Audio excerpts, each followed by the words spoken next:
Бұхар жырау жөнінде ой пікірімді жаза келе, белгілі ақын жазушы Дихан Әбілевтің «Бұхар баба» деген арнама шығармасымен аяқтағым келеді.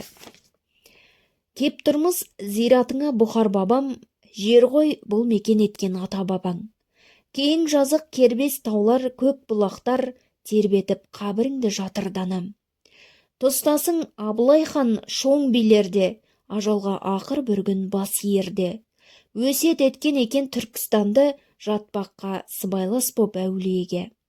Сен болсаң Бұхар бабам, дана бабам, қай жерде тусам баста мен ададан. Сол жердің топырағы торқа болсын, бұйырған әуел бастан депсің маған. Өзіңдей қадірлісі халық кеме, өсиет етсең мейлі Меккеге де. Жеткізіп, жайлы жат деп қоштасар ед, қалыпсыз туған жерді көктөбеде, қалапсыз баян тауды көккенере. Жайлы жат ақын бабам, ақыл бабам, көк таудай көкірегіңнен аңқылдаған. Жырларың ел жұртыңның арманы ғой, ғасырлар жеткісе де алқынбаған.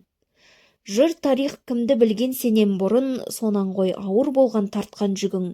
Соқпақсыз сонар кешкен арыстандай, қайырған хан қаһарын қайран тілің. Бас ием, қабіріңе Бұхар екем, мынау сол өзің сүйген атам екен. Кейін жазық кербес таулар, көк бұлақтар, тербетіп қабіріңді жатады екен. Сол ойың неткен таза кристалдай, сол ойың бүгінгімен туысқандай.